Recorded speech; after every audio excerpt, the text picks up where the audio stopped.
Kasani Laville, Chairman of the Dominica Hospital Board of Directors, Dr. Donald Peters, and Emergency Specialist, Mr. Bernard Barry, Security and Safety Manager, Mrs. Sherry Shillingford Sorrendo, Information Research Analyst and Manager for Health Management Information System, the management and staff of the Dominica Hospitals Authority and the Dominica China Friendship Hospitals, and of course our friends from the media. Good morning once again, and welcome to this inaugural press conference hosted by the Dominica Hospitals Authority. In our efforts to enhance transparency and strengthen our public engagement, we believe it is critical to provide platforms for open communication, such as this press conference, addressing key concerns raised by the public, highlighting recent advancements, and providing updates on matters of health and hospitals. This initial press conference serves as an opportunity to connect directly with you, the media, who will have the opportunity later on to ask questions. And to officially begin this conference, I invite the Minister for Health, Wellness and Social Services, Honorable Kasani Laville, to deliver his remarks. Please make him feel welcome.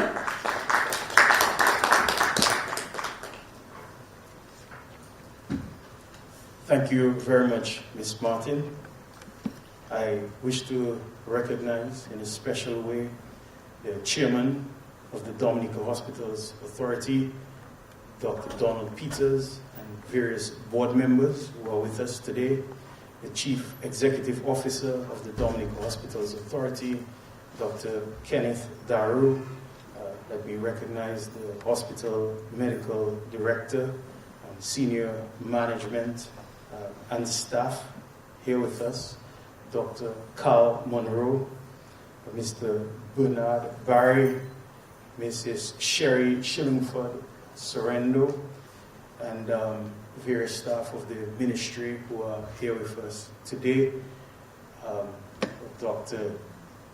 Kira Paul, of course, Permanent Secretary. Greetings, all of you, and most importantly, the people who are listening here today, and of course, the media. Welcome to you. I am pleased to officially welcome you to this press conference of the Dominica Hospitals Authority. Today's engagement is quite significant, both for the information that will be shared with you and for what it represents in terms of transparency, accountability, and public engagement in our hospital system. This is the first press conference of its kind for us, and I commend the authority and the management team for taking this very important step. Open communication with the public is absolutely essential to building confidence in our health institutions. And today's initiative represents a mature and responsible approach in hospital governance. The administration of public hospitals in Dominica is governed by law. The Dominica Hospitals Authority Act number 8 of 2021 established a modern legislative framework for management, regulation, and oversight of public hospitals, including the Dominica China Friendship Hospital. And that framework was further strengthened in December of 2024 with the passage of the Dominica Hospitals Authority Amendment Act, Act number 13 of 2024, which reinforced governance standards, clarified institutional roles, and reaffirmed the principles of accountability and patient protection. Within this framework, the Board of Directors of the Dominica Hospitals Authority is entrusted with driving hospital policy and providing strategic oversight. The authority's management team, under the leadership of the Chief Executive Officer, is responsible for day-to-day operations of our hospitals and for translating policy into effective service delivery. Over the past year, the authority and its staff have carried out significant workload under demanding, very demanding circumstances, I must say. But despite this, these operational pressures, challenges, evolving health needs, and heightened public scrutiny, our hospitals have continued to deliver essential services to the good people of Dominica. I wish to place on record my absolute appreciation for the dedication and determination for the critical staff, the administrators, the management, the support personnel who have worked consistently to maintain services and to strengthen our systems and to uphold professional standards every day at this institution. Thank you sincerely. This morning, selected managers of the hospital authority will present to you, the media, and to the public. Presentations will include hospital performance statistics for the past year, 2025. These figures will provide the public with a clearer picture of service delivery, utilization, operational challenges, and areas of progress across our hospital system. Transparency of this nature is not always easy, especially with the sensitivity in operating a hospital and protecting patients' privacy. But it is absolutely necessary, and I welcome the authorities' willingness to engage openly with the public. The presentations will also outline plans for 2026. As Minister, I view this forward-looking approach as absolutely essential. Healthcare leadership is not only about reporting on past performance, but about planning deliberately for improvement, sustainability, and resilience. The plans you will hear today speak to strengthening patient care, improving operational efficiency, and continuing to build a hospital system that is responsive to national needs and aligned with policy direction. The role of the Ministry of Health, Wellness, and Social Services is to provide the national health policy, strategic leadership, and legislative oversight while supporting the Dominica Hospitals Authority to carry out its strategic mandate. The day-to-day management of the hospital rests solely with the authority, and the separation of these roles is intentional. It is good governance, and it allows hospitals to function professionally, efficiently, more responsively, and within the ambits of the law prescribed in the Dominica Hospitals Authority Act. As we look forward and we look ahead to 2026, I want to state clearly that the ministry looks forward to continued collaboration with the board and management and staff of the Dominica Hospitals Authority. Our shared objective in the hospital system that is accountable, resilient, and focused on people-centered care. The ministry remains committed to providing the policy support, legislative framework, and strategic guidance necessary to support the authority as it leads hospital governance and service delivery. In the same spirit, yesterday I had the pleasure to sign a multi-country cooperation strategy for 2026 through 2031 with PAHO and various OACS islands and Barbados. We stand to benefit from $1.7 million, where the hospital is also aligned to directly benefit and get support for health systems leadership, strengthened governance, integrated people-centered care, and strengthened capacity for emergency response.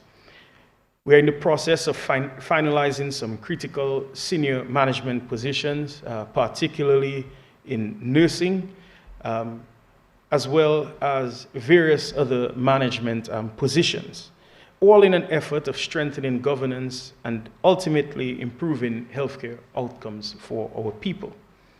Over the last 2 years, we have consistently prioritized healthcare outcomes. And not only that, we have prioritized our staff and resource allocation for the hospital with tremendous focus on human resources. In the past 2 years, we have seen increases in salaries.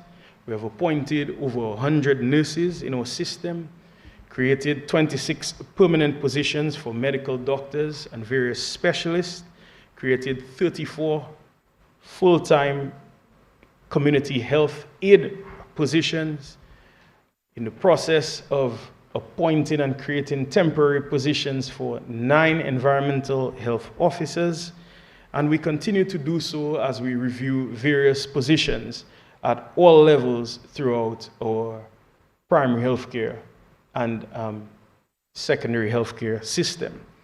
So this is forward-looking. It looks positives for our orderlies, our domestics, various aides, our handymen, everyone across our system. We continue to prioritize you because we believe when we do so, the people of Dominica stand to directly benefit, as your focus will absolutely be on them and providing better healthcare outcomes. Ladies and gentlemen, healthcare is the cornerstone of our national development. Strong institutions, clear leadership, and honest communication are essential to sustaining public trust. Today's press conference reflects that commitment, and I am happy to be here in support of this wonderful initiative. I thank the board, management, and staff of the Dominica Hospitals Authority for their work over the past year, and I look forward to working together with you closely throughout 2026 as we continue to strengthen public health care for the people of Dominica. Thank you sincerely.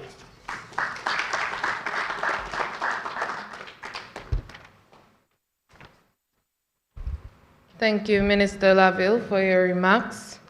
2026 looks like marked improvement in healthcare for Dominica with so much already in place. Let me recognize the presence of the Permanent Secretary for the Ministry of Health, Wellness and Social Services, Dr. Kira Paul. Welcome. The Dominica Hospitals Authority was established to centralize the management of hospitals in Dominica, namely the Dominica China Friendship Hospital and the Marigot Hospital, providing leadership and direct strategic engagement for all health services. Leading the board of directors for the Dominica Hospitals Authority is Chairman Dr. Donald Peters. I now invite him to give his remarks.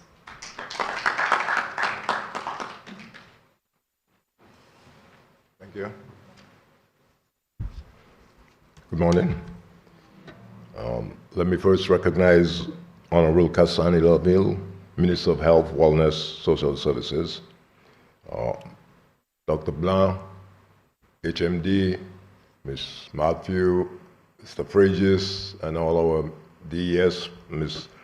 Laville, our senior officers, thank you for being here. And our staff at the table, Dr. Monroe, Ms. Sorrento, Mr. Barry. I think I have to thank my PR officer for calling the first press conference for the year. Historically, we hear a lot of Beth and Mapui out there, but I think the institution itself have to inform the people of what's happening, and this is the first step in that direction. It is behind the scenes in this hospital, in those hospitals, because we are responsible for 2 hospitals. There's a lot of work to do. Hospitals are not a school or a shop. It's 24 hours a day. So people are required to work 24 hours a day to save lives. So for me, this is the most important responsibility in the entire country, and we take it very seriously. As the minister pointed out, the board was established in 2021 by the government of Dominica, led by Prime Minister Skerrit. He was very passionate about that. I remember I used to be on the Health Commission, and he told us that beginning in 2021, he wanted to move away from the Ministry of Health. It's too cumbersome, and he wants a board to run it. And I have to inform the people, a lot of people thought that we had privatized the hospital. The hospital is still the national hospitals. They are public hospitals, and our statistics will show you the amount of people we see and what we do here. The body is comprised of 9 prominent and cooperative citizens, and I'm the chair.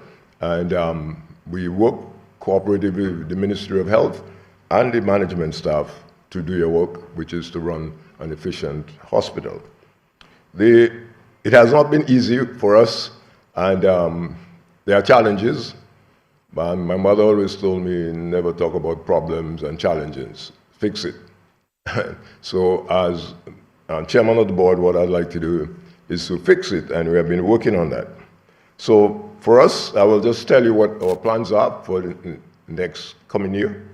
The first one is, in case you did not know, these hospitals need to be accredited internationally so that when foreigners or anyone comes for the insurance, whether it's foreign or not, we can accept them.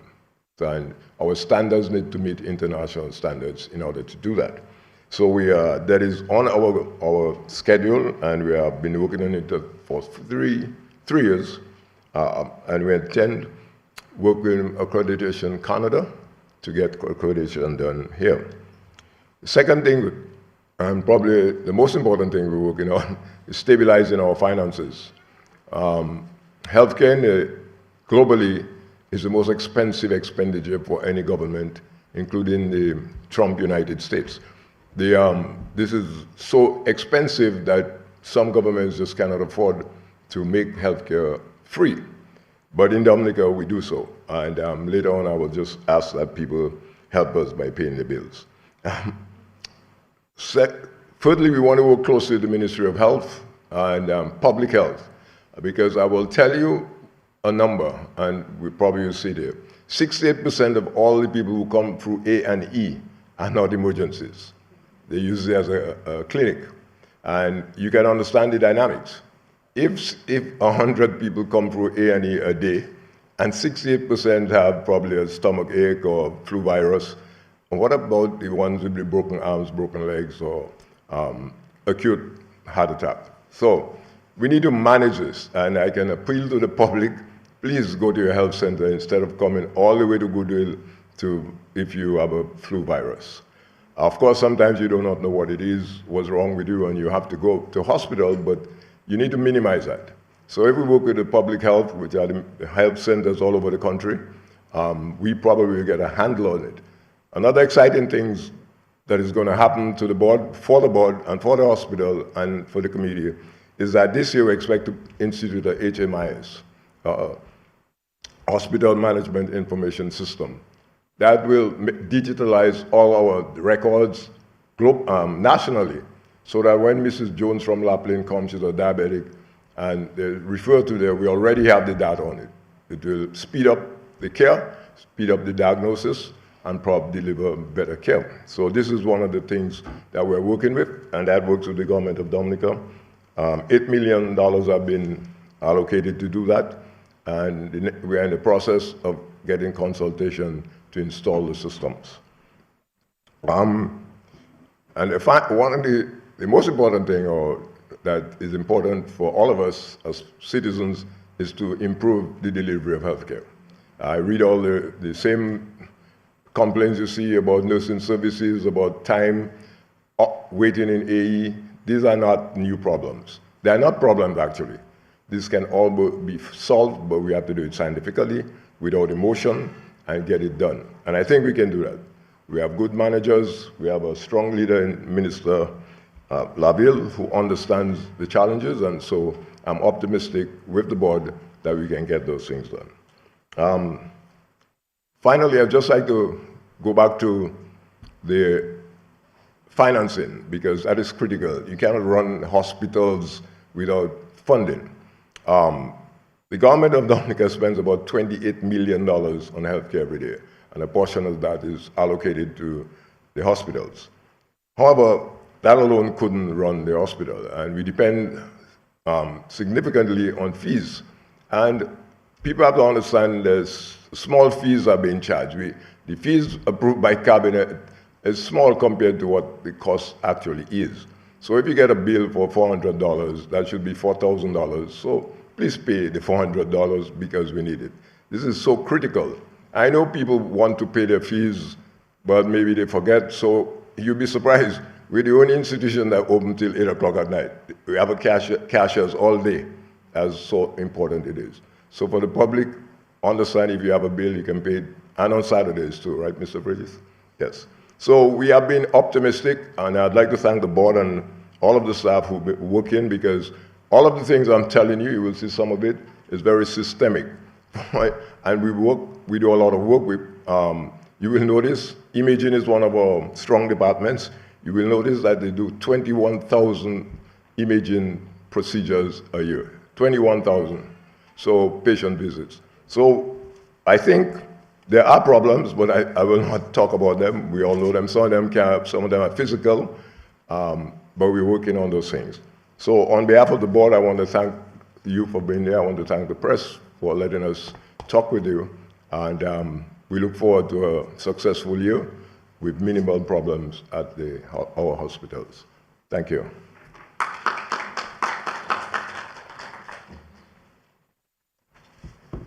Thank you, Dr. Peters, for your remarks. The Health Management Information System spans across the entire public health system in Dominica, both primary health care and facilities under the Dominica Hospitals Authority. He also spoke to accreditation, and if I remember correctly, last year when the photovoltaic system was commissioned, that took us one step closer to achieving that goal. So we are well on track, right? Amen. So advancements are being made in healthcare, some that the public may not be aware of or are sometimes overlooked. These include increased survival rates for premature births, successful surgeries, and much more. And we have with us our information research analyst, who will provide us with a detailed report for 2025. Please make her feel welcome.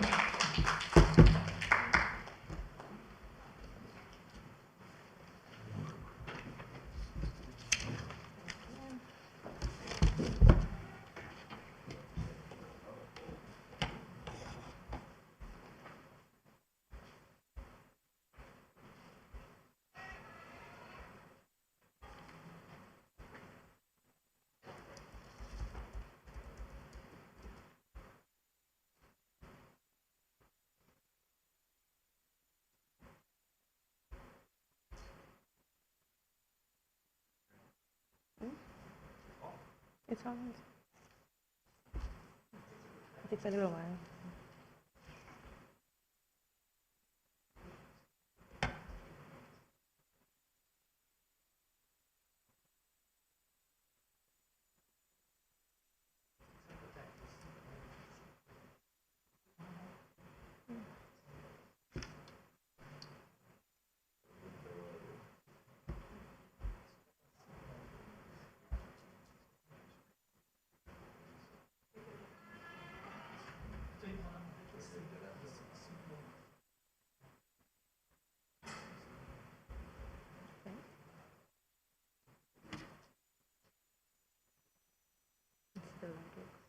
It's orange.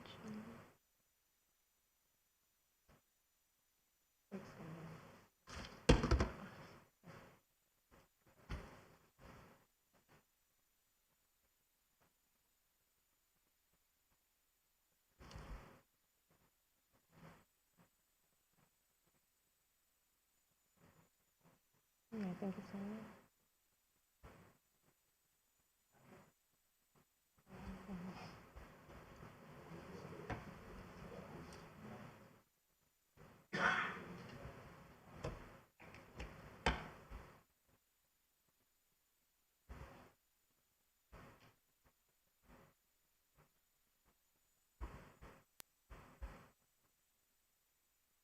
Okay.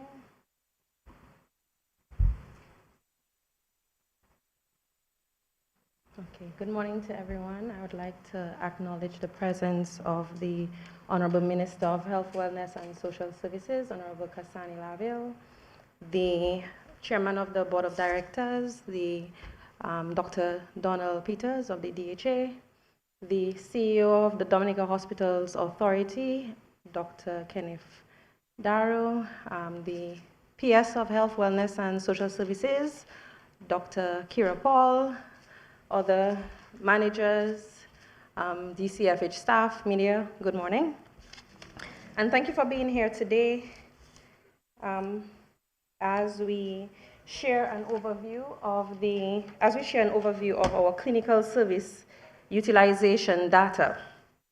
This briefing is part of our commitment to transparency, accountability, and evidence-based decision-making within our health system.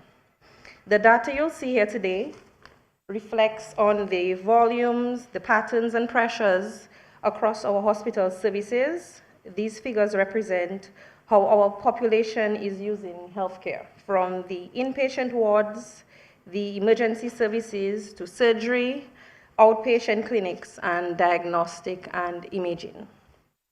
Overall, the findings show a system that is actively serving the population, managing consistently high demand, and maintaining key quality outcomes in critical areas such as the maternal and newborn health. At the same time, the data highlights areas where service pressures remain, particularly in the A&E department in terms of demand, bed occupancy, outpatient attendance patterns, and identifying these trends allows us to improve on how service is organized, how service is scheduled and delivered. So this is not simply a presentation of numbers.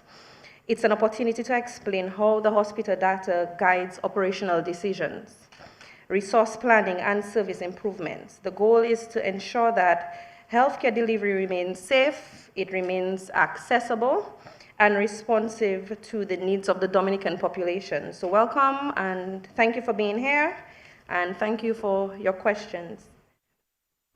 So in terms of, let me move this way. In terms of our overall hospital service activity for 2025, in terms of the DCFH, we had a total of 5,915 patients seen across 9 of the inpatient units. In terms of the outpatient visits booked, we saw just over 25,000 patients. So the total number was 25,259. The total number of patients seen in those booked clinics totaled 16,494. Accident and emergency department visits totaled nearly 23,000, so the number was 22,863. Surgical procedures performed at our operating theaters, 1,644. The total number of live births documented, 513. The total number of deaths we documented, 342. And within the imaging department, total number of patients processed, 21,072. So you can see from these numbers, it reflects the scale of the type of service rendered at our hospitals, specific to the DCFH. In terms of the inpatient service review, as previously mentioned, we had just under 6,000 inpatients across 9 of our inpatient units. The medical and surgical unit made up the majority of wards. Percentage distribution was our medical and surgical wards, and the demand for admissions remained relatively stable across the year. So you can see in the next slide, on a monthly basis, this is the overall number of inpatients documented in the hospital. So you can see that it was a constant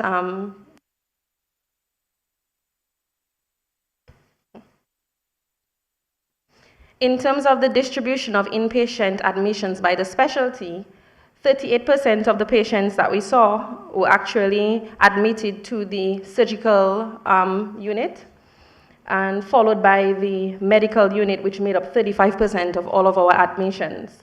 15% of all our admissions were maternal on the Stronach unit. ICU made up 3%, so did the neonatal unit. 5% was from the acute psychiatric unit, male, and then 1% the acute psychiatric unit, female. When we're looking at the average length of stay that a patient stayed, we like to look at both the values, including the psychiatric admissions and the rest of the inpatients, because due to the treatment type, psychiatric patients tend to have a much longer stay.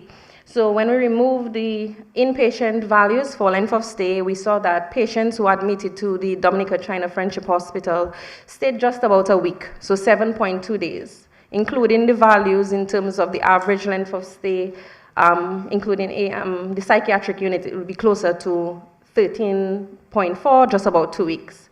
So on average, patients had a length of stay of about 7.2 days. When we looked at the ward-specific average length of stay, if you look at the upper area here, Emory and Glover, which is our medical wards, the males stayed just about 10 days on the ward, so slightly higher than what we noticed, the average of 7.2. Glover female medical ward had an average length of stay of 9.1. In terms of our surgical units, the male medical admissions had an average length of stay of 8.4. Dominica had an average length of stay of 6.1. The pediatric ward had an average length of stay of 3.3 days. Stronach 3.6 days, and that is our maternal ward. The neonatal unit had an average length of stay of 9.3 days. The ICU unit, 8.2 days, and then the numbers that I mentioned, which tend to be much higher, with the female APU unit had an average length of stay of about 39 days, and the male admissions for the acute psychiatric unit was just under 37 days. So this is what we look at when we talk about how long patients stay and where we got the averages for the hospital average length of stay. In terms of our bed occupancy across the wards, medical wards frequently operated above the optimal occupancy. Surgical wards highly utilized, and then psychiatric services operated above design capacity.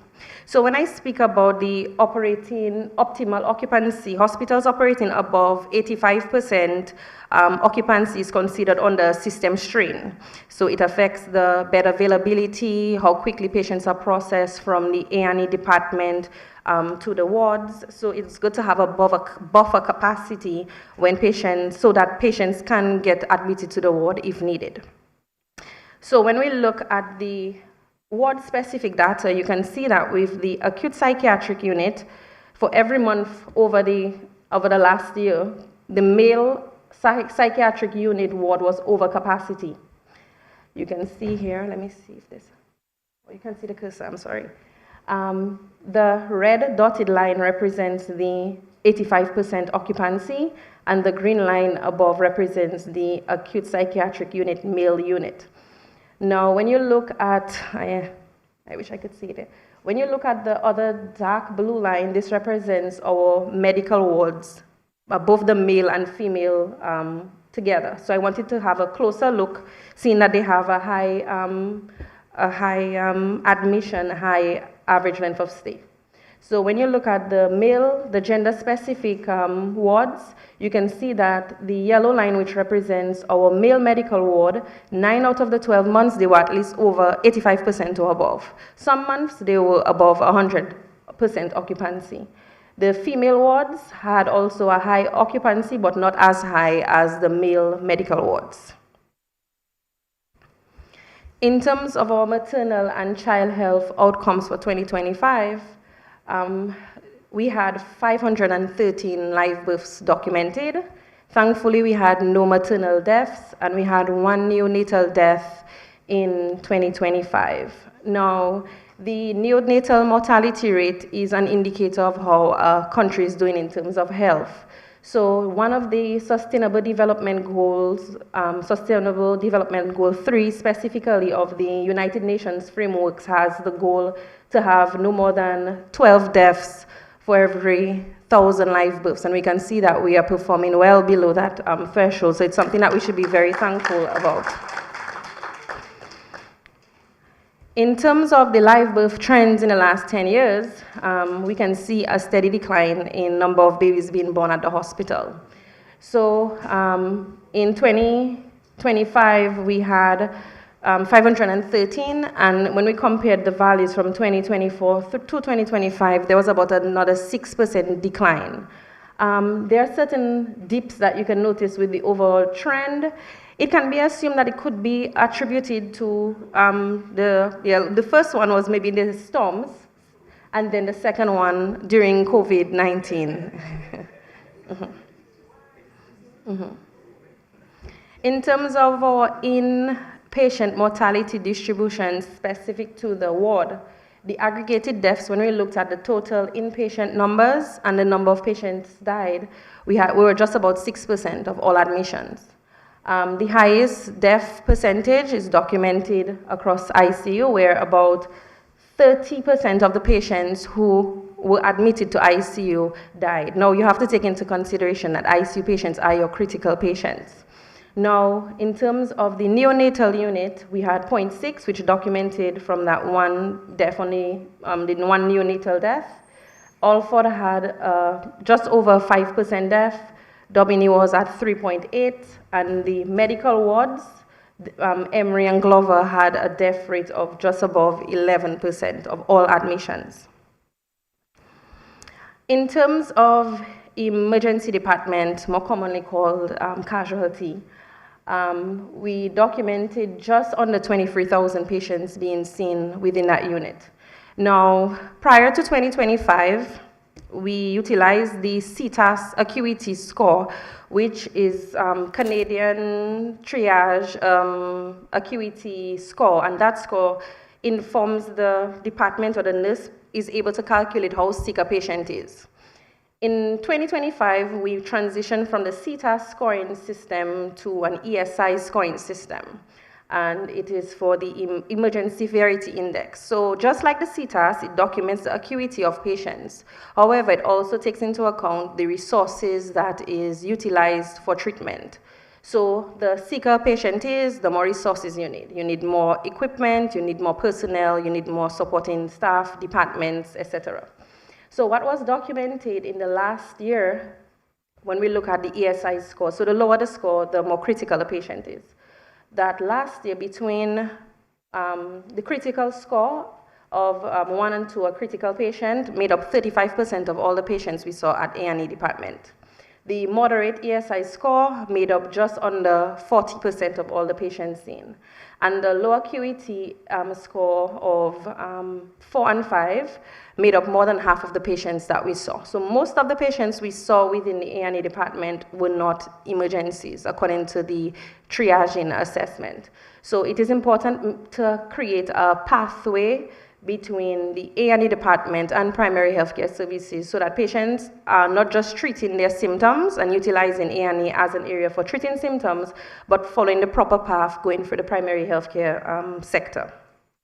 So here's a graphical representation of what that looks like. 0.2 had a score of 1, 3.3% had a score of 2, the moderate score,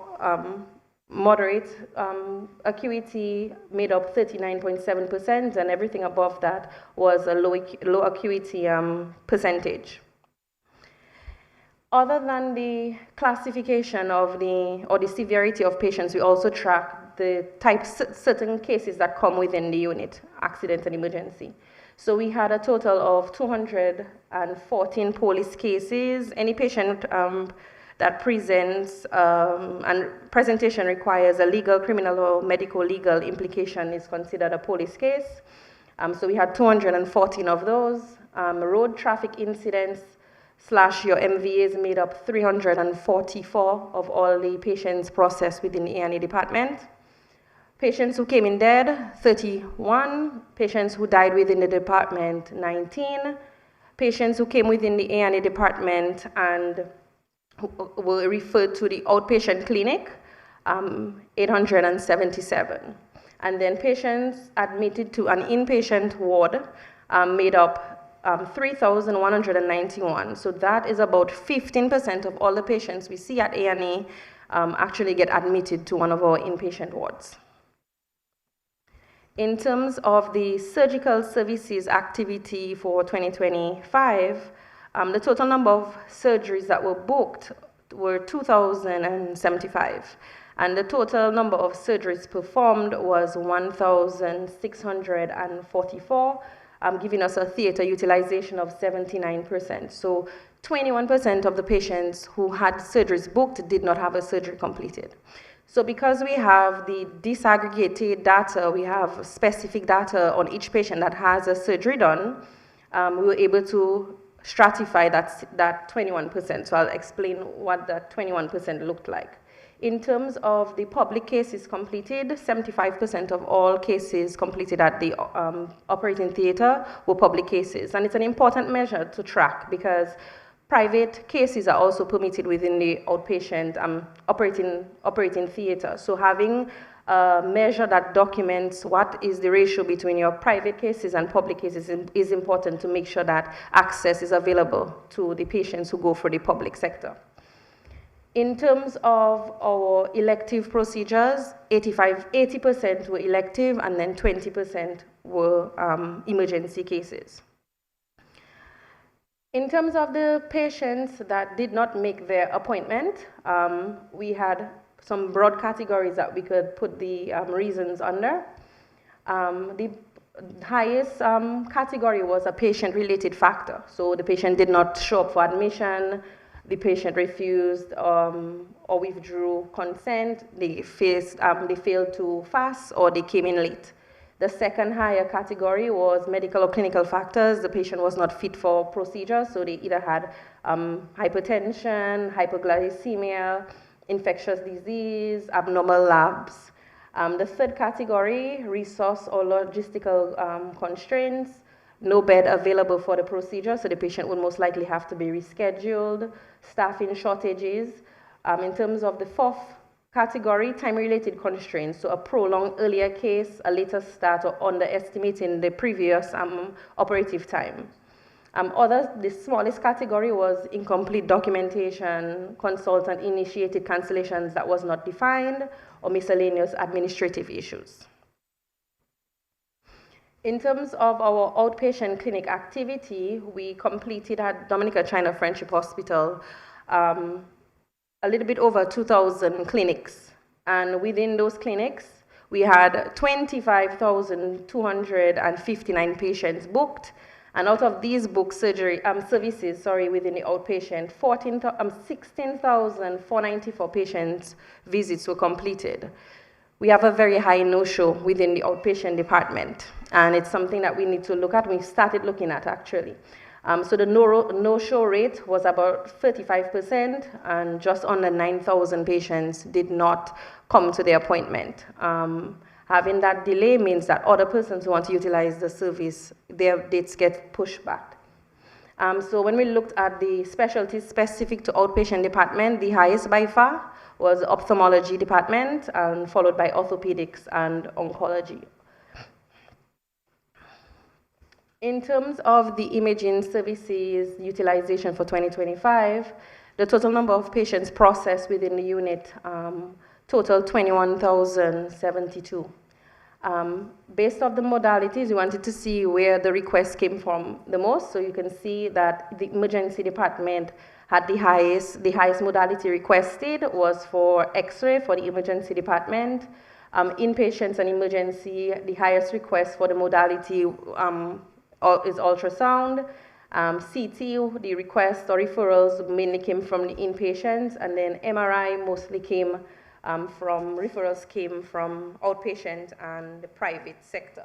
So you can see a graphical representation. This is the left side is the source of the request, and on the bottom of the graph shows the modality. So you can see X-ray, just about 6,789 requests from the A&E department, followed by inpatient, which had about 3,000 from the inpatient. You can see for CT, A&E, a high request of 1,432, followed by inpatient. Ultrasound made up, the highest request came from the inpatient unit, followed by A&E, and then MRI, the highest request came from the private sector, 298, followed by outpatient, inpatient, and then districts. In terms of Marigot Hospital continues to provide urgent services and outpatient department specialty clinics, and urgent services are available 24/7. We completed 56 specialty clinics, 325 visits were booked, and 235 patients were seen with a no-show rate of 27%. And the doctors who work at Dominica China Friendship also provide that support within the Marigot Hospital. In terms of our urgent visits completed, we had a total of 3,579 urgent visits completed. In the latter end of 2024, primary healthcare dental services commenced, and it has been ongoing for 2025. I just don't have the exact numbers to present.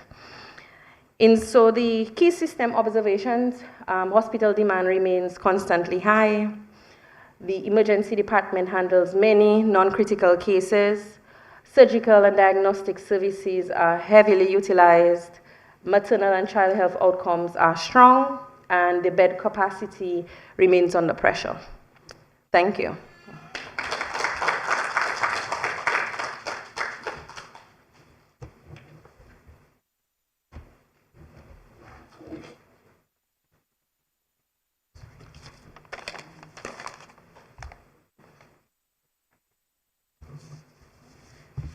Thank you, Mrs. Sarendo, for your very detailed report.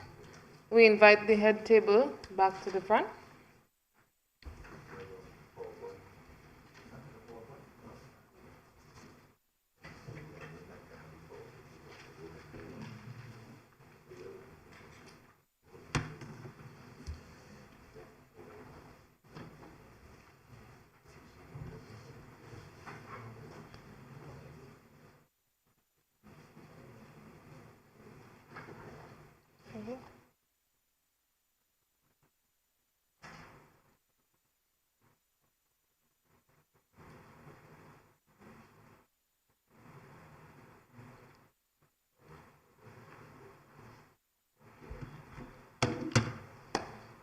All right, let's put our hands together again for Mrs. Shillingford Sorrendo, because that was really a detailed, it's a lot of data to present, but she really did an excellent job in condensing the information and presenting it here today. So I hope the public is listening, because this is the positivity that we are trying to push out there.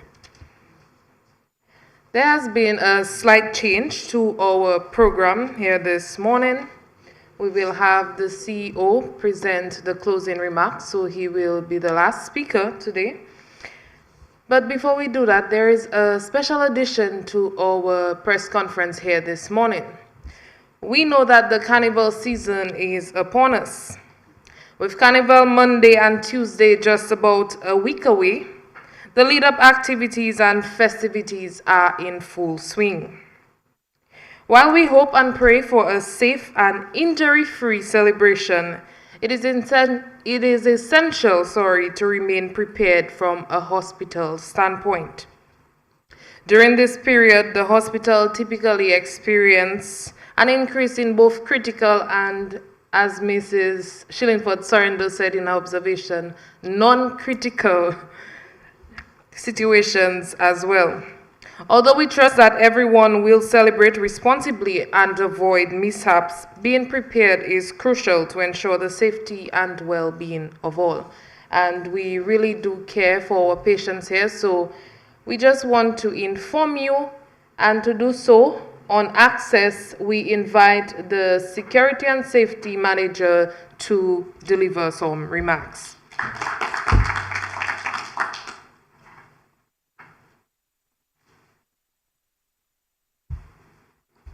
Okay. With protocol already being established, I just want to say pleasant good morning to all our persons present at our inaugural press conference for the Dominica authorities of Dominica, as well as the listening public, both locally and abroad.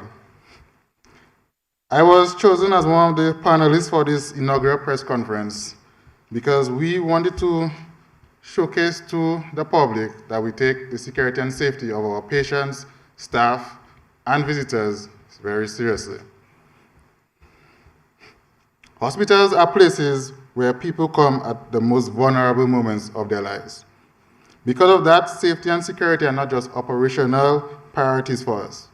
They are fundamental to patient care, staff well-being, and public trust. The management and team of the Dominica Hospitals Authority are focused on creating a people-centric hospital, and we've taken many steps towards that direction. Our approach to security and safety is comprehensive and proactive.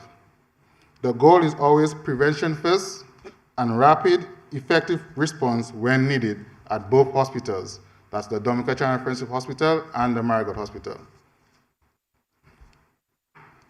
At the hospitals, we maintain controlled access points, 24/7 coverage, and surveillance in public and critical areas. These measures are designed to protect patients, visitors, and staff while still maintaining and welcoming a compassionate environment. We, however, heavily rely on the cooperation of the public.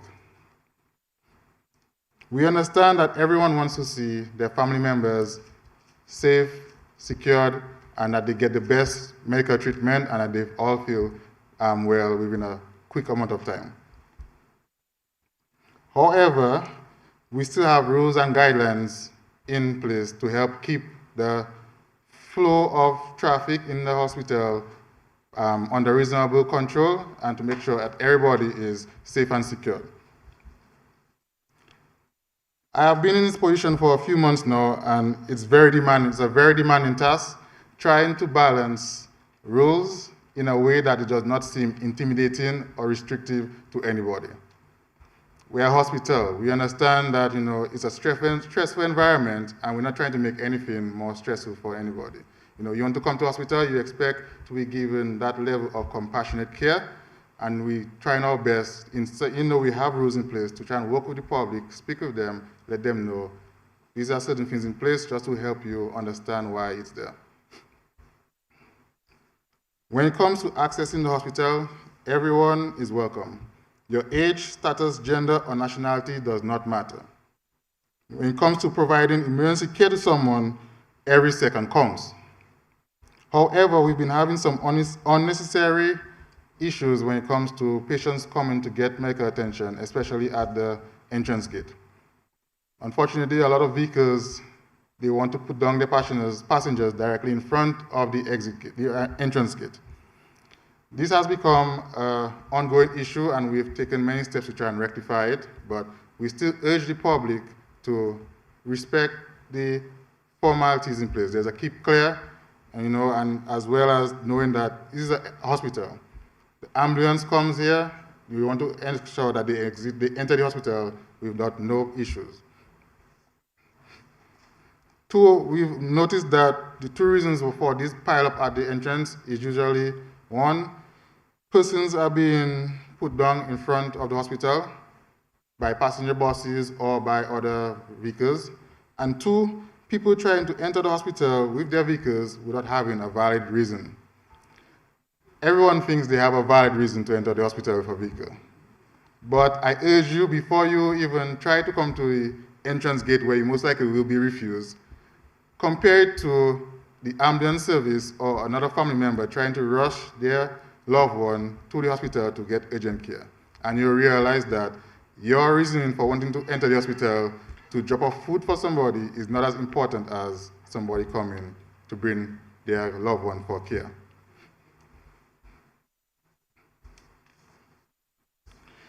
Emergency preparedness is another critical part of hospital safety. We plan on conducting numerous drills to train for a wide range of scenarios such as fires, mass casualties, natural disasters, and other emergencies. These drills will ensure that when something unexpected happens, our staff know exactly what to do and how to keep patients safe. We have been working closely with the police force, the fire service, and other emergency medical teams and public health authorities. These partnerships allow us to respond quickly and in a coordinated way when additional support is needed. As our PRO so rightly said, Carnival 2026 is just around the corner. We also know the likelihood of incidents occurring which require a trip to hospital is extremely high, just like some of our patients might be. So, as a result of that, there will be stricter controls in place to try and mitigate and try to streamline the operations during Carnival. So I wanted to try and sensitize the public. I know it's been done before. Every year, Carnival, we usually have some of these things in place, but we wanted to take the opportunity to let the public know, especially those who might be coming from overseas, that these things are going to be in place effective February 13th to try and keep the hospital as safe and secure as possible.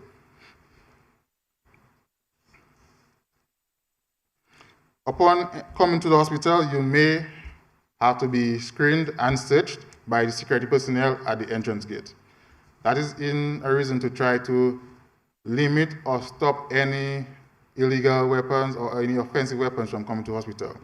Unfortunately, we've had instances where people come in for medical care, but they have something in their belongings that can be a risk to our nurses, staff, and other patients. So we really want to curb this for this kind of a season so that we don't have this additional thing going around for nurses to feel like their life while they're treating other people at risk. If you're going to the A&E or the Alford ward, you may also expect to get further screened there, because these areas are places we have noticed have the most foot traffic and also the most tendencies to have higher amounts of violence in these areas. So these areas there will have much stricter controls to ensure that nothing happens out of the norm during the season. I understand that this might seem a bit extreme to some, but please understand that there are legit safety reasons for this. I, as well as the rest of the management, are aware of the security concerns raised by the public. We all pay attention to social media. We've all seen the comments when different things happen at the hospital. And so we're trying to take the right steps to try and rectify all these issues.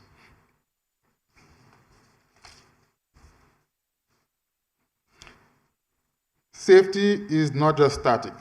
We continuously review incidents, assess risks, and improve our systems. We listen to feedback from our staff, patients, and visitors, and we adapt as risks and expectations evolve. In closing, I just want to reassure the community that the hospital remains a place of care, healing, and trust.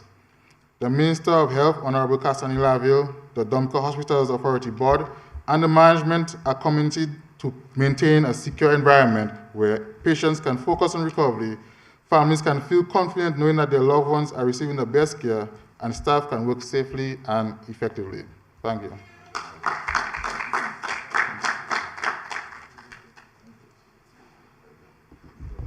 Thank you, Mr. Barry. I hope the public is listening.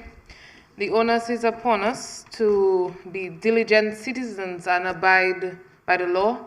If a bus driver is putting you down in front of a keep clear, you can tell the bus driver to park in an area that is not blocking the hospital. Again, the accident and emergency department is one of the most frequented area during the carnival season, with a lot of non-critical injuries being reported. So we invite the A&E specialist, Dr. Carl Munro, to deliver some remarks.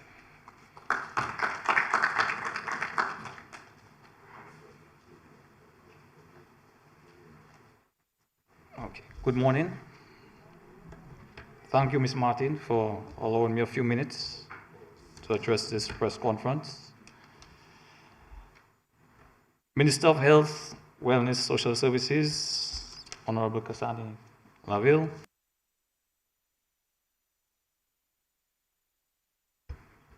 Chairman of the Dominica Hospital Authority, Dr. Donald Peters. Permanent Secretary, Ministry of Health, Wellness, Social Services, Dr. Kira Paul Lom.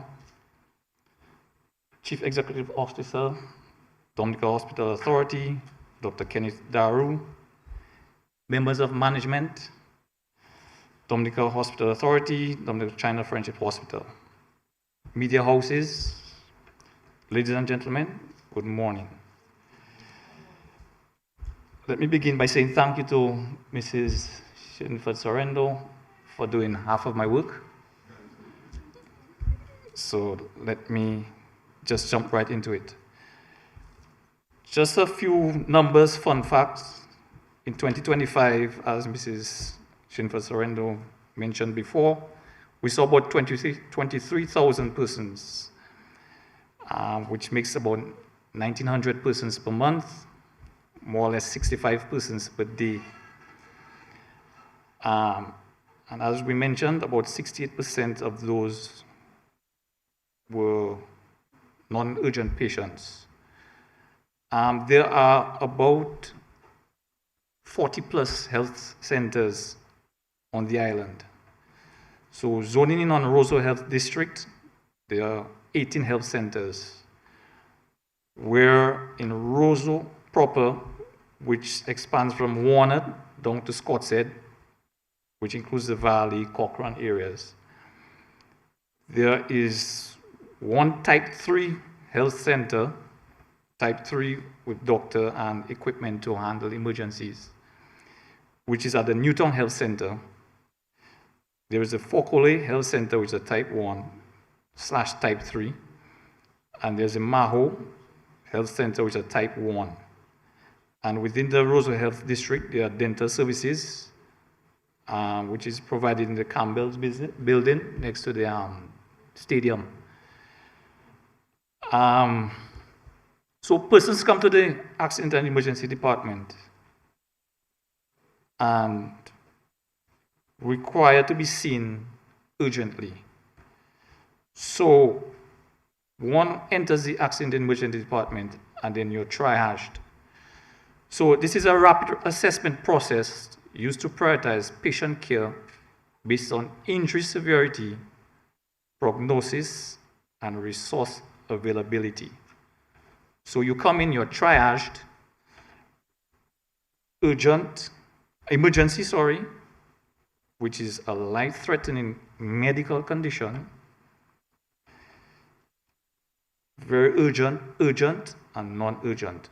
So just for clarity, emergency situations, for example, not breathing, seizures, fits, severe heart attack, unconscious, a limb-threatening situation. Okay, limb being arm, leg. Okay, if something is not done immediately, you may lose your arm or leg. Okay, so the very urgent persons are seen after emergencies, where is a serious medical condition, for example, severe chest pain, shortness of breath, uncontrolled bleeding, for example. Urgent cases, you may have had abdominal pain, dislocation of a toe, a finger, and then you have non-urgent cases where the person can function without immediate care. For example, common colds, headaches, back pain, constipation, and urinary infections. So the non-urgent cases, as Mrs. Shinford mentioned, we see the brunt of the load are non-urgent cases. So this is where I urge us to utilize our primary health system more. Okay? So the accident and emergency service plays a vital role in saving lives, but must be used appropriately. Okay? I just wanted to mention this. So a lot of times people come in, I'm there long, this person came after me, yet still they're being seen before me. Okay, so just a slight explanation. I can answer questions after that, no problem. So, and then there's something that I've noticed again. When one is sick, I'm going to say it here, when one is sick, we need to seek the appropriate medical attention. So I'm saying this to say, I've gotten calls before, can I come into the hospital? So I'm asking out there, if one wants to go to the credit union, do you call and ask who's working as a teller or how long the line is? So we call the hospital and find out who's working, okay? Or are there a lot of people in casualty? So based on that, we're choosing when to come, so we can use our health center to alleviate the load. Persons come from out district, as far as from Marigot, for example, I prefer to come to the hospital. So I'm just urging us, the health centers are there to serve us, okay? So our responsibility in the health center is to see the clients, stabilize, and refer to the hospital. So you may be an asthmatic in St. Joseph at 2 o'clock in the morning. I will take my chance to come to the hospital to seek treatment.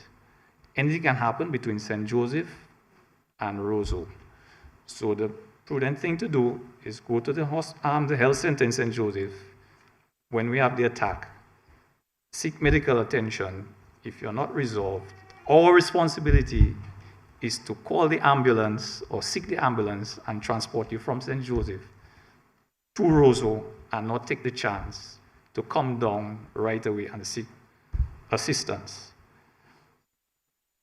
We have been seeing a lot of more patients, very ill patients coming in. Again, I'm urging us, use our health centers wisely. This one is targeting to women, or us men, because it may sound like women. We usually tend to wait to the last, or our significant others force us to come to the hospital. So if we see we are sick, use our health centers to prevent the critical nature of, or the point of no return, and we all know what the public says about the princess. Thankfully, Mrs. Shinford surrender showed us the data that the numbers of deaths compared to the amount of persons coming in are not what the calypsos usually say, right? So I think it's a testament that we are trying our best. We have a long way to go. It's understandable, but okay, we are not, as the common people say, killing persons. Okay? So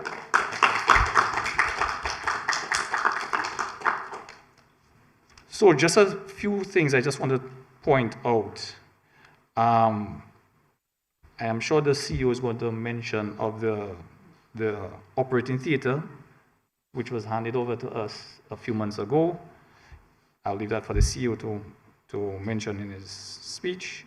We are in the flu season. So mask wearing in the department is essential, especially for persons coming in with flu-like symptoms. Again, we're going to speak about the vulnerable groups, elderly, children, persons with chronic conditions whose immune systems are low, okay? So mask wearing is important. Hand hygiene is important, okay, during this period of time. So again, a pet peeve of mine, we always come to check up in the A&E department. The A&E department, again, is not for checking up. I went to give blood, and I was passing by casualty, and I decide, no, I want to check my pressure, okay? So it's, especially during the carnival period, it's not a checkup time. We're on high alert for the possible accident and emergencies. Visiting, the accident and emergency department is a dynamic area, but it's not like a ward where we have visiting times. However, we do facilitate, for example, when we have in-house patients, they are dropping off of items, we allow for drop-off periods. But before you drop off or you enter the department, we are asking you to speak to a nurse preferably the charge nurse, to arrange a drop-off of sheets or lunch or whatever the case may be. The number of persons in the department, we appreciate if one person accompanies their loved ones, okay, preferably next of kin. As in this would ask who's responsible for you if something were to happen. So we allow one person per patient. So for example, if you have a minor or person who can't speak for themselves, we allow one person to accompany that person. You have a 21-year-old strapping, young, conscious, can speak for themselves. We expect a history from that person. I know the mothers in the crowd might want to be with their child or their husband or wife, you know, but if it's an overcrowded department, it may pose a problem. Likewise, in a trauma incident, it is a sensitive time, we all understand, but we would allow one person, next of kin preferably, or somebody who was involved in an accident or witnessed the incident who can give the medical staff some pertinent vital information. So we cannot expect when our friend crashes on his motorbike, all his partners want to come in, okay, to see how he's doing, or all his family members to come in. You are preventing us from doing our job because you are in, quote unquote, in our foot. Okay, so you are in our foot preventing us from doing what we want, and every step that we make, you're looking at us, asking us, what are you doing? What next? What next? Okay, our priority at that moment is your loved one. Okay, so give us the space to do our function. Okay?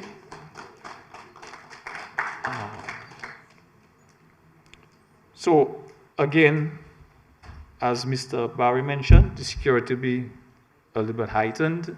So please bear with us, please cooperate so we can make your loved ones better.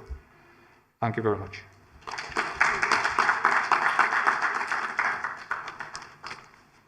Thank you, Dr. Monroe.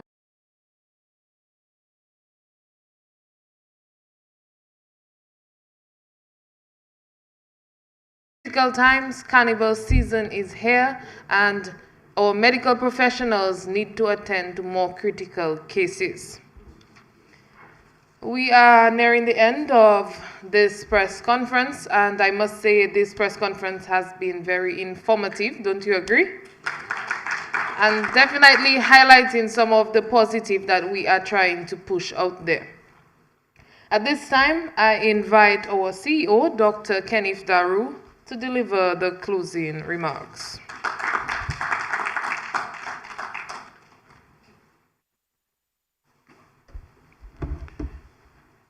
Thank you very much, Ms. Martin.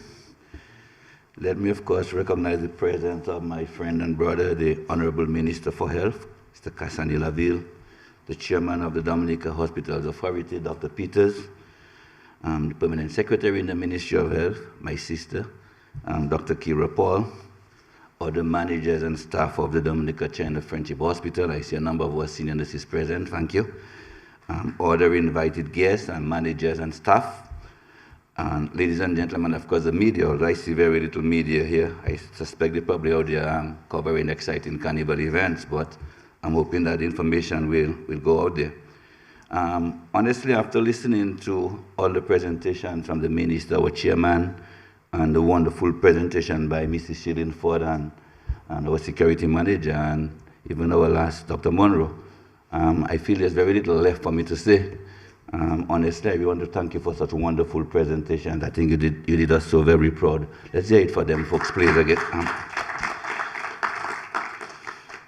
But I haven't prepared a few lines. I think it's the onus is on me to share these thoughts with you. Let me begin by formally expressing my sincere appreciation to the Dominica Hospitals Authority for the trust and confidence reposed in me and for affording me the opportunity to serve as Chief Executive Officer during this important, and I might add, very critical period of the institution. I also wish to acknowledge my predecessors and past leadership, whose stewardship, commitment, and service have contributed significantly to the growth and stability of this institution, especially in the early days. It is a distinct honor to be entrusted with the leadership of this great institution, which has served the Dominican public faithfully for many decades. As we navigate the challenges of a rapidly evolving healthcare environment and continue to uphold the highest standards of service, resilience, and excellence. I also wish to express my sincere appreciation to the management team and staff of the Dominica China Friendship Hospital for the support, cooperation, and warm welcome extended to me thus far. Across all the departments, clinical, nursing, administration, allied health, and support services, I have been deeply encouraged by the dedication, experience, and sense of purpose demonstrated each and every day by each and every one of you. Your commitment to patient care, your openness to collaboration, and your pride in this institution will be central to the progress I am confident that we will make together. The year under review 2025 was a meaningful and visibly progressive one for the Dominica China Friendship Hospital. It was a year in which we strengthened clinical services, invested in resilience, build human capacity, enhance transparency, as we are doing right now, and deepen our commitment to patient-centered care. Supported throughout by the continued assistance of central government, who continues to support visibly and tangibly our efforts towards the operations and development of the Dominica China Friendship Hospital. A particularly significant development in 2025 was the creation of 26 new specialist posts within the Ministry of Health, ensuring greater job security for our hardworking and dedicated specialist doctors, while opening new opportunities for other medical officers. Coupled with a recently approved cabinet-endorsed remuneration package, we are confident that these measures will go a long way in mitigating the perennial attrition of doctors, especially in these challenging and uncertain geopolitical times, while strengthening the morale, retention, and continuity of specialist care. Another significant achievement was the commissioning of a new operating theater within the Accident and Emergency Department, a development which will greatly improve emergency surgical response, reduce critical delays, and strengthen national preparedness for trauma and life-threatening cases. On this note, I wish to place on record, like I've done many times before, our sincere appreciation to the Maria Holder Trust for its generous funding support towards this operating theater. This contribution has had a direct and lasting impact on our surgical capacity and stands as a powerful example of how strategic philanthropy can strengthen public healthcare delivery.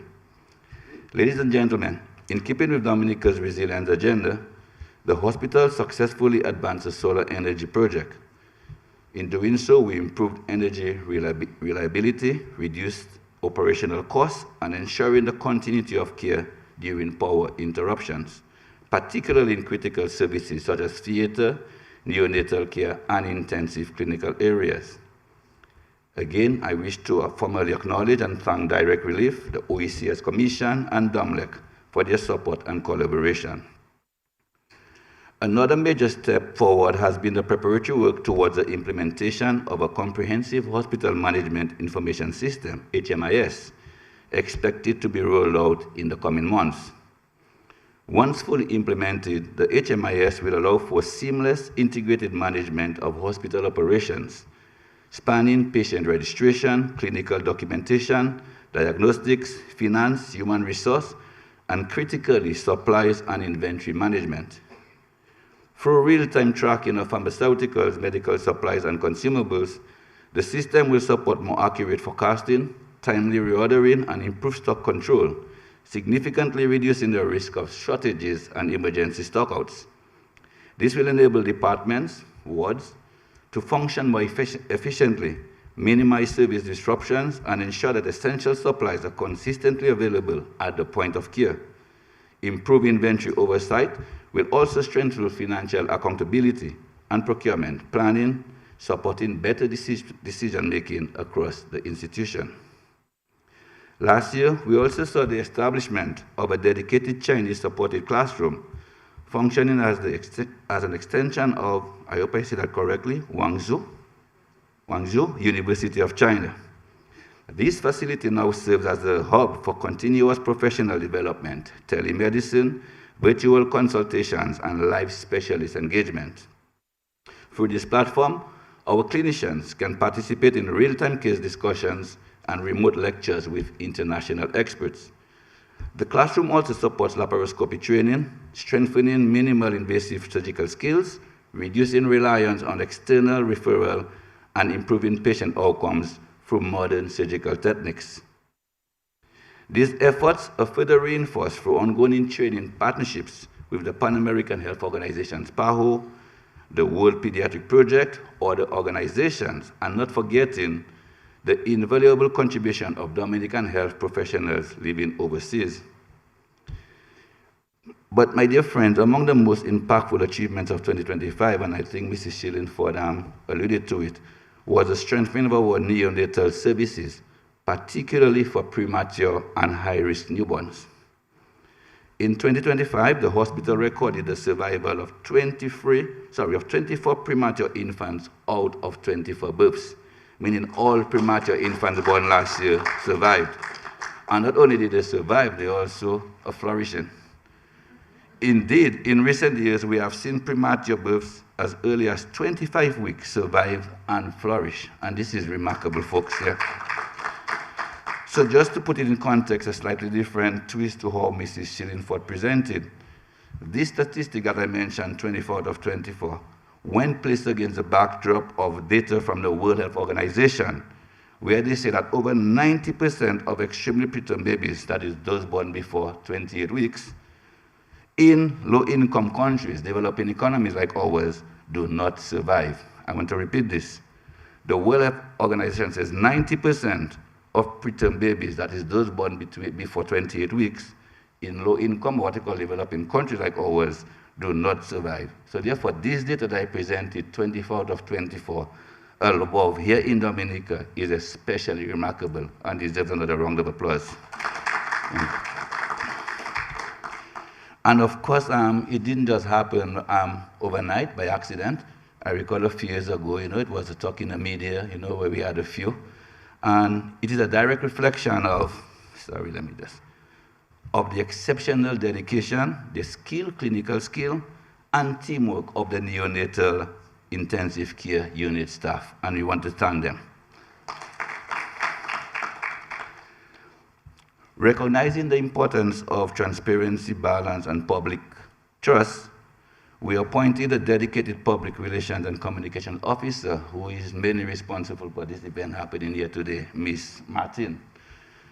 Because in today's environment, the negative outcomes in healthcare, often isolated or taken out of context, tend to attract the greatest attention, the widest circulation, the most likes, the most viewed, etc.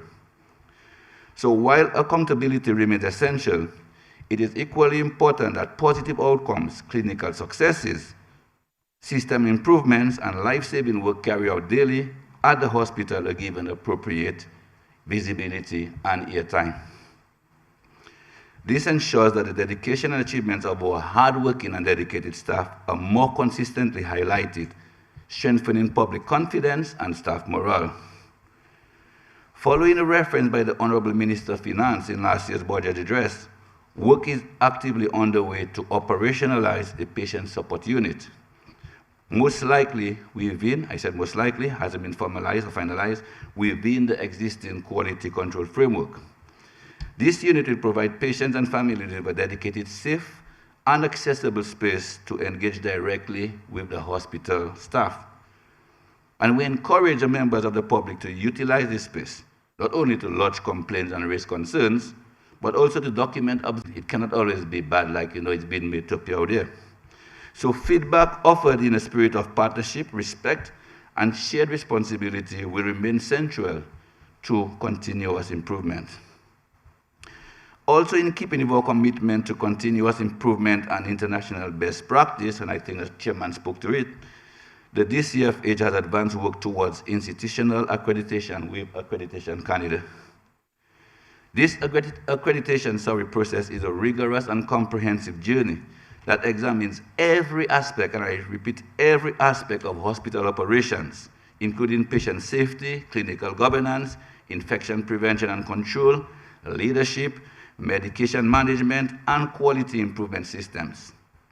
It requires not only sound policies and procedures, but also a sustained culture of accountability, teamwork, and evidence-based care. Importantly, as we speak, our accreditation partners are on the ground actively supporting the process of the National Laboratory, which is housed right here at the Dominica China Friendship Hospital. And we think that this is a significant step towards strengthening lab quality systems, reliability of results, and overall patient safety. I also wish to highlight the role of the Marigold Hospital, which continues to provide essential primary and basic healthcare services to the northeastern part of the island. The hospital remains a critical access point for care and continues to serve the population with dedication and reliability. Looking ahead, plans are underway to develop this modern facility into a premier secondary healthcare institution with a strong focus on emergency and trauma services. This strategic development is especially important given the advent of the Dominica International Airport being built in the surrounding area, which will significantly increase activity and demand in the surrounding region. Strengthening the Marigold Hospital in this way will enhance national and emergency preparedness, improve trauma response times, and ensure that the northeast of the island is served by a resilient and responsive healthcare facility aligned with Dominica development goals. But my dear friends, even as we celebrate our achievements, we have not been without challenges.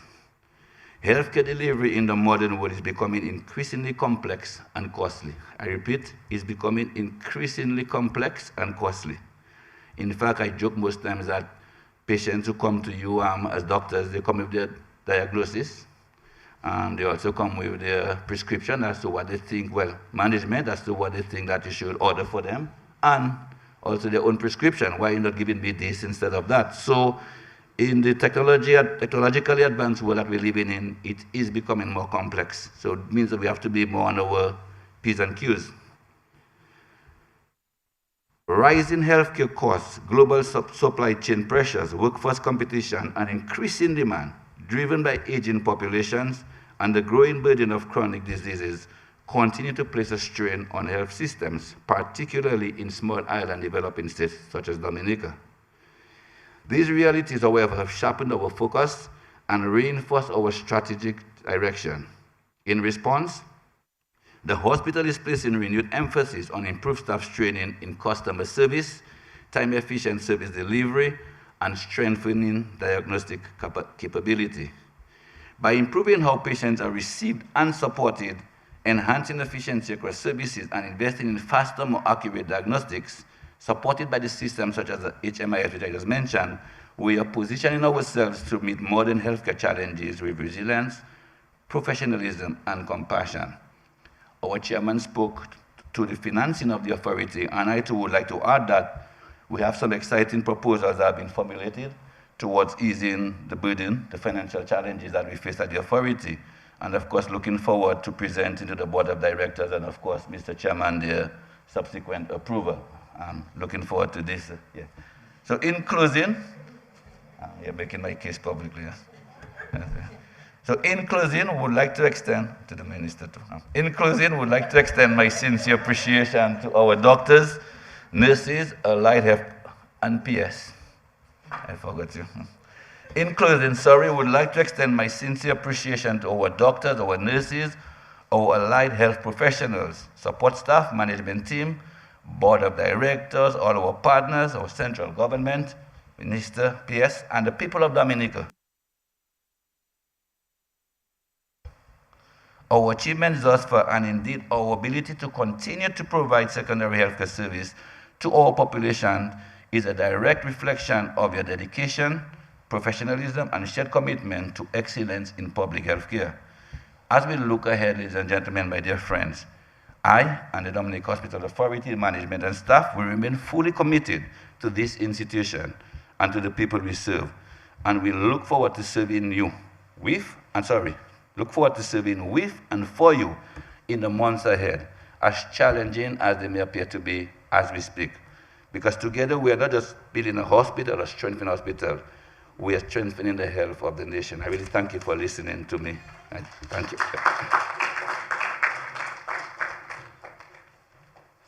Thank you, Dr. Daru. We know this press conference has been a little long, but we open the floor now for questions from the media. I know. Oh.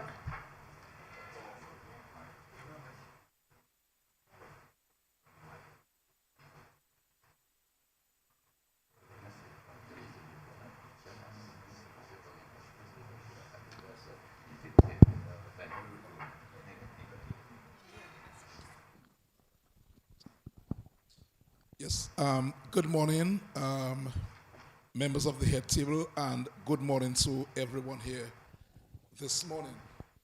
I'm Curtis Matthew at DBS Radio, and my question is about some concerns I heard this morning about patients coming to the hospital when they should be at the health centers. What I would like to find out, though, is are these health centers accessible? And do they have the equipment that these patients can access the help that they're looking for, the care they're looking for? So that will be my first question. Are these patients able to access the health centers? And do you have the equipment at the health centers that these patients need to go to? There was a concern in Dominica 3 years ago about the migration of nurses. And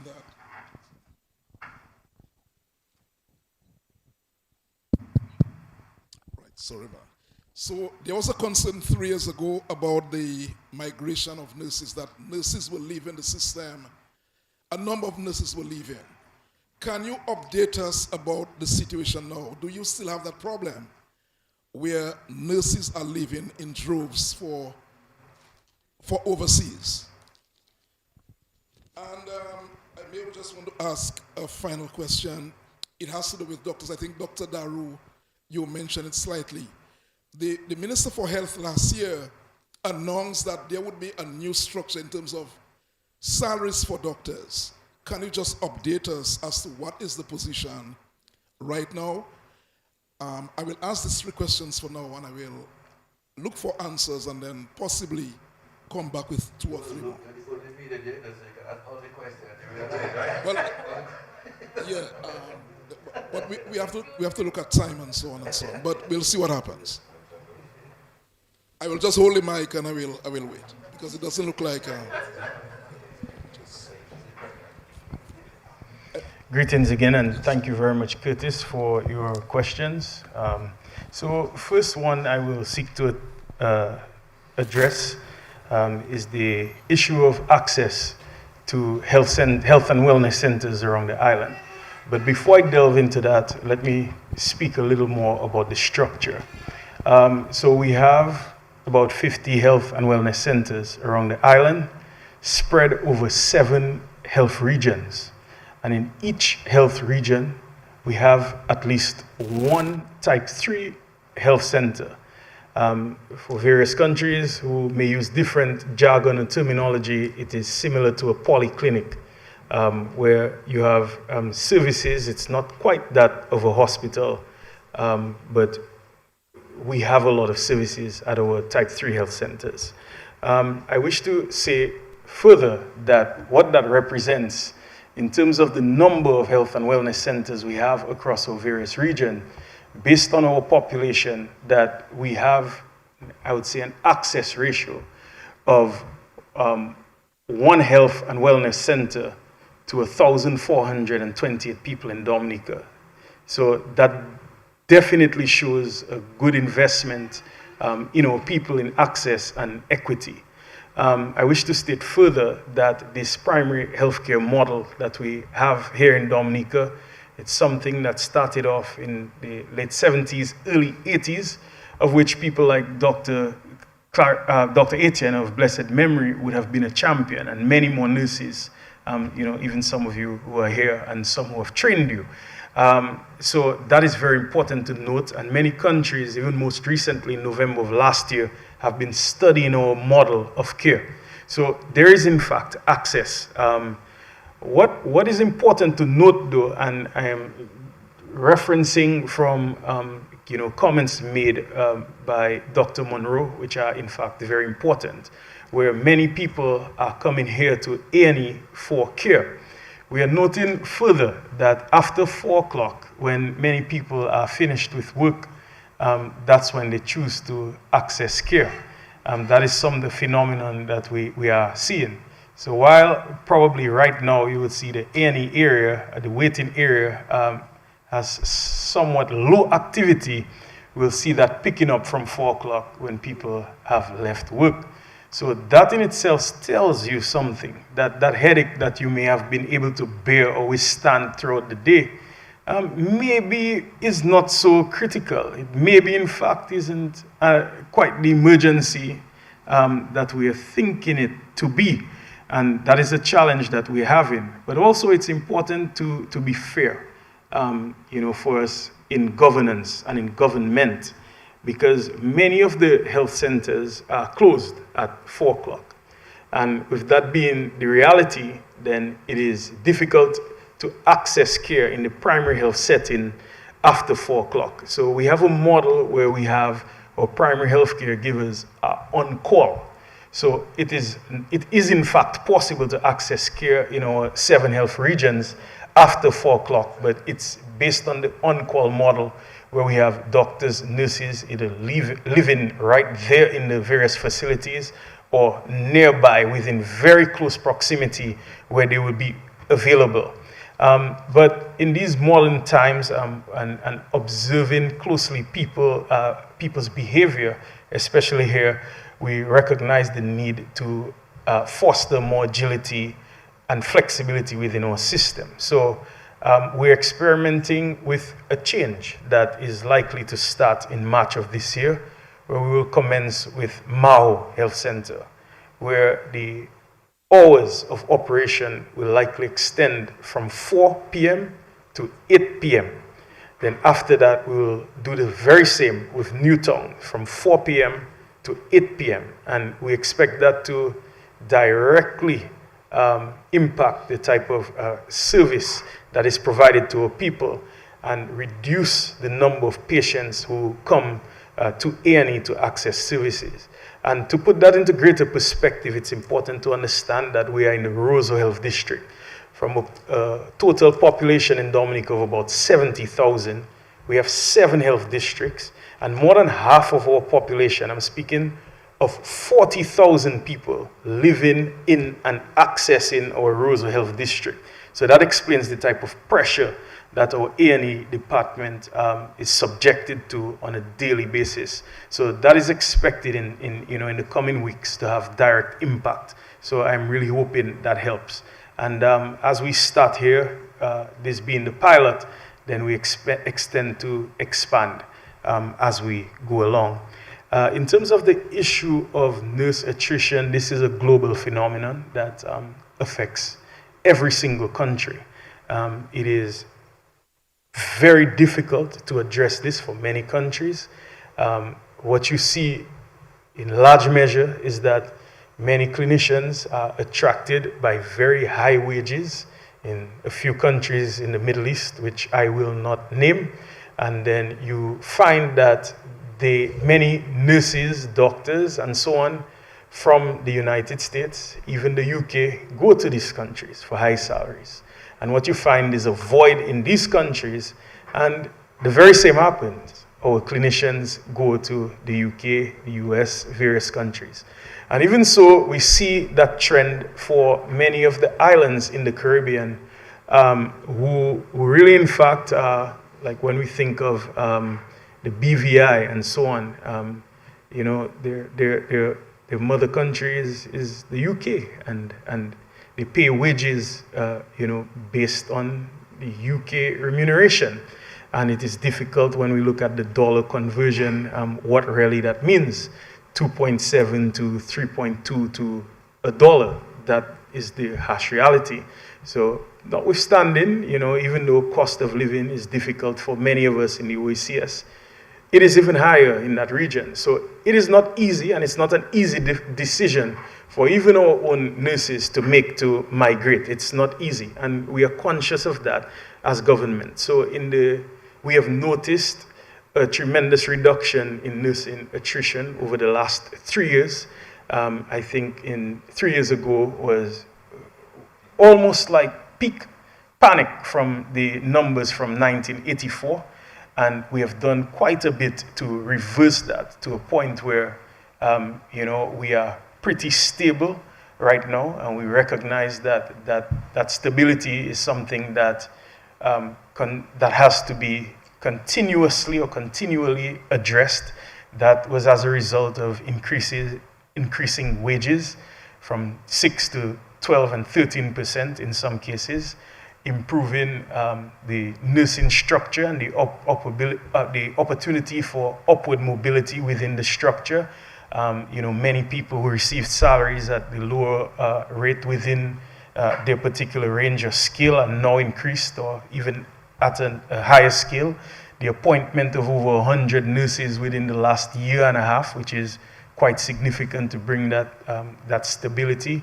We have had quite a bit of ceremonies for recognition for our staff, some led by the ministry, some by Dominica Nursing Association, some by the hospital, some you know, actually by the Nursing Council most recently. So these things help, and training opportunities for people, and you know, just providing more resources, a better environment and framework for working. These are things that are ongoing, and even right now with our new nursing structure, quite a few new positions will be created for our nurses. With the doctors, it's the very same thing, with 26 you know, appointments, you know, sanctioned or approved by cabinet. That creates that environment of stability. And with the increasing wages that cabinet would have approved late last year, which is taking effect, we're in the process. And not only that, cabinet actually approved increases. And one of the things that we would have addressed would be in lieu of private practice, and also an inducement, an increase to remain with us. And even upon the first consultation and approval by cabinet, we felt the need to, you know, get a feel from the doctors and so on if this is something that would have addressed their issues and their concern. And we felt there was a need to review and to improve. And this is the spirit of governance that we like to provide, and we believe is fair and dignified to offer to our people, to ensure that our people remain. There is no better feeling to know that, you know, care is administered by one of our own. And I am really grateful for the champions who are here, who have chosen to remain with us. They could have gone anywhere. They've chosen to stay, and I sincerely appreciate that, and I commit to ensuring that we will do even more to retain your services and to value you and give you the dignity that you absolutely deserve. Thank you.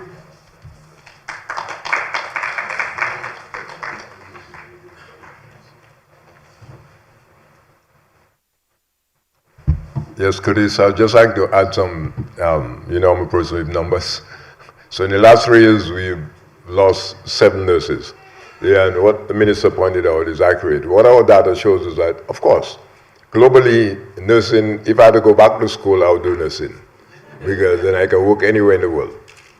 WHO and all the international organizations indicate that by the next decade, the world will need over 10 million nurses. The thing about Dominica, the problem doesn't even affect us. It affects us slightly, but here's what's happening. We have 2 nursing schools. let's suppose we lost 7 nurses in the last 3 years. The average nursing school graduate, well, Dominica State College and All Saints, 18 nurses a year. So we can fill the nurses. The minister addresses salary issues. And I want to also send a message to nurses that to Dominica, there's a concept that we pay low salaries, we can't get people.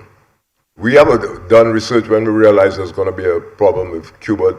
Ghana can give us nurses paying the same salary if we give them housing. Botswana, Uganda, all these Commonwealth countries are available. So, and Dominica is a place anybody would want to work to. There's love, the CO, life is good in Dominica. So we do not really have a nursing problem with other countries. But we are on top of it. So right now we have nursing vacancies, we can fill it, and we have students waiting to be employed. So we're doing well with the nursing issue.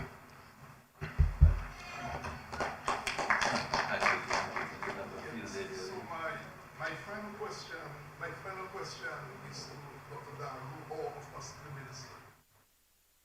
When I come to the Dominica China Friendship Hospital, I see great facilities. The facilities at the hospital are tremendous. But there remains a concern among many Dominicans I have spoken to.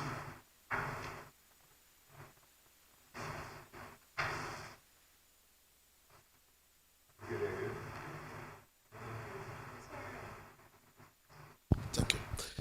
Right, so as I said, my question is for the minister or Mr. Dr. Daru. When I come to the Dominica China Friendship Hospital, I see great facilities. The facilities are tremendous here at the Dominica China Friendship Hospital.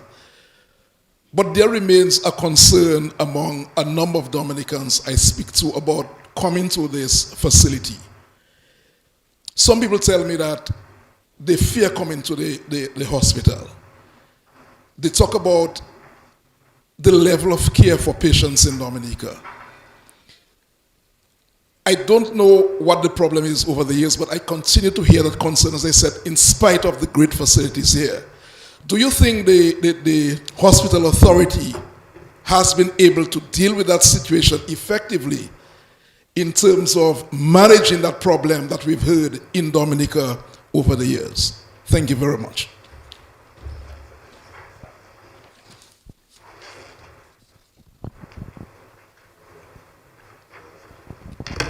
Thank you, Curtis. I think you're going to have a field day. You'll be the only media person. Well, time is of the essence. We have to live in a while. Okay, cool. Okay, nice. Well, first and foremost, coming on the heels or in the aftermath of the presentation of Mrs. Shillingford Sorrento, I'm a little surprised, that this was raised, because she presented the figures, the actual figures. And also subsequent to a number of our presentations, including mine, where I mentioned that one of the main, and in fact I remember when speaking to you, my very first interview, I did, this came up, where I felt that I was asked by yourself, probably the longest serving media personnel, in Dominica, and most experienced, that what would be my vision or my primary goal for the Dominica China Friendship Hospital, and that was to try to reinstate the public's trust and confidence in the hospital. Hence the reason why we mentioned the appointment of a public relations officer, communications officer, to highlight the positive, because unfortunately, as I mentioned in my presentation, it's always the isolated negative incidents that gets the most airtime, the most airplay, and of course, I'm propagating this, even in this forum, it really is not helping, because the figures that Mrs. Shillingford presented spoke, I think, loudly for themselves. I think that we have been doing maybe an inadequate job of blowing our own trumpet in presenting our achievements. I mean, I just mentioned to you the significant success we have had at the neonatal in the neonatal department. These things will be highlighted. I'm sure you probably never heard that anywhere before. Or if it was mentioned, it would have just been maybe just passed over. But here comes this story of somebody who felt that maybe a nurse looked at her too hard, or a nurse maybe didn't tell her good morning, or maybe didn't speak to her, maybe a friendly tone, and this will of course get millions of views. So the point I'm making is that I tell people, and of course even myself, when I was Minister of Health, I would highlight to our health service providers that communication is key. Sometimes body language. A lot of these little things, sometimes when people come to seek assistance, healthcare, and I think Dr. Monroe alluded to it, that when people come to this facility, any health facility, they're not well or their loved one isn't well, and they're looking for answers. The anxiety levels will be sky high. So the onus is on all the healthcare providers to now be conscious of that and treat them accordingly, understanding that these are people who are seeking answers, they're seeking solutions, as to what is going on with their loved one. I tell people, if you follow these basic steps as healthcare providers, that from the onset, that people feel that you, starting from the very first, the orderlies, the nurses, the doctors, if people feel that you are going to do the best that you can to help their loved one get better, even when the result doesn't go that way, because we are not God. People will die. And I think Dr. Monroe alluded to the fact, especially our male population, usually these are people who would seek medical attention when most times they're already beyond they're already at the point or beyond the point of no return. You with me? So people will die. Don't get, we're not God. But we have to make the relatives and loved ones feel that, hey, we tried our best to ensure that their loved one will get better. And when, not if, when the results go the other way, they will defend you instead of complaining. So I think a lot of this has to do with the customer service, the approach, and people, as I said, feel that they come to this institution and that each and every one of us, the nurses, the doctors, the radiology, the lab, that they will do what they have to do in a timely and efficient manner to get their loved one better. And they will understand when the loved one doesn't get better, especially given the condition. What are we going to do?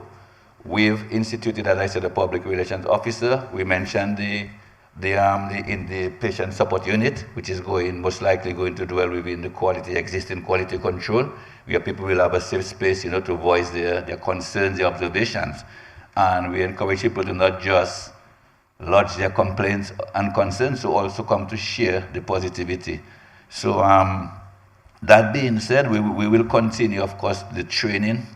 I met recently with the nursing administration. I see most of the wonderful, I call them the big nurses, the nursing supervisors. I met with them recently to try to encourage them to put more training and ongoing. I think it's called, we call it CMEs in medicine. I think they call it in-service training in nursing, to try to put more of this program in place to encourage. So while people might have knowledge, sometimes the bedside etiquette, the body language, the communication skills, we have to try to continue to enhance these skills so people will leave the facility knowing, in spite of the outcome, knowing that we did our best to help the loved ones get better. Thank you. Yep. On the issue of confidence in the care, and which is exactly what you're asking, that the numbers looking so bad, especially in morbidity, that people are afraid to come to the hospital. But the staff and the minister and our hospital have indicated that we are, in terms of standards, we meet national standards. There are certain things that we have to understand of socio-dynamics in our country. That we do not have a hospice system in Dominica. So a terminally ill patient who is 89 years old from St. Joseph, Louvier, wherever, they come here, they have very little people to take care of them. They take them here, we take care of them, and they will pass. And then that's counted as a morbidity. Now, we have cases where patients come here, and when we call the family, we stabilize them, there's no family to go, and so they occupy beds for months. And so I think people have to understand Dominica is different. There's a lot of compassion. As a hospital administrators, I'm the chairman of the board. The scientific thing to do is bed day is supposed to be 3 to 5 days. We're at 7. People know we're not going to put a patient out just because we need the bed. And so these are some of the values that impact our health delivery. And the answer, Curtis, is to try to bring it somewhere in the middle. Good service, but deal with the issues with families, take patients. We have sometimes, the staff have asked me, we have 2 people living in the ward. They call their staff, they call their family, the address they gave us from Grand Bay, they really don't live there. So there are a lot of complications with the system, and it's reflected in the numbers. I'm not happy with the numbers when I hear all the morbidity rates that we see.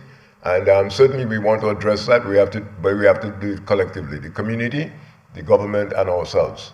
And we will find a solution, but the care at Dominica China Friendship Hospital in Marigot is second to none. We are similar to every other hospitals anywhere in the world. That's it. Thank you.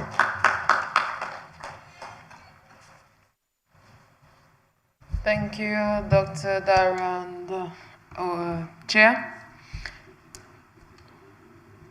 Curtis, that's it for the questions? Okay, because we have gone a long time, so next press conference you'll be there. Okay, so we are taking the necessary steps to improve patient care, which is one of the top priorities for the Dominica Hospitals Authority, and to deliver healthcare, proper healthcare. So that brings us to the end of our press conference, but before I conclude, Dr. Darren made mention of some of our partners. Recently, we had the Windward Ultrasound Group complete a training with some of our medical professionals here.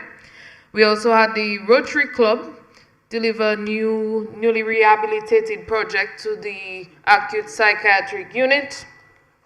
The World Pediatrics is an ongoing therapy session. Today is the final day, I believe, where they are doing some speech therapy. And also the medical professionals on a mission who recently handed over some equipment to the A&E department. So we do have a lot of partners. We thank our partners for their continued support, and we encourage more partners to come on board to help the hospitals.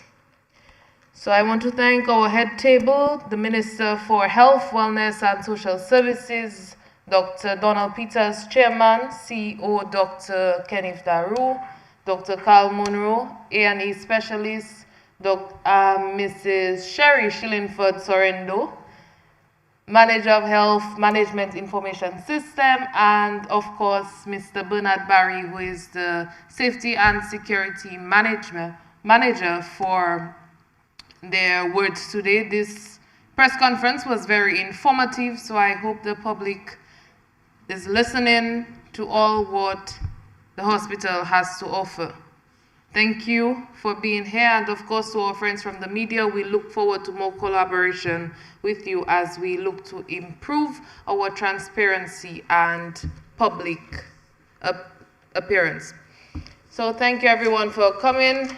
We do have some light refreshments because we know it has been a very long session, so you might be hungry. So we have a few light refreshments. Healthy refreshments, healthy. Thank you. This comes to the end of our press conference. Do look forward to more press conferences, as this is only the beginning. Thank you.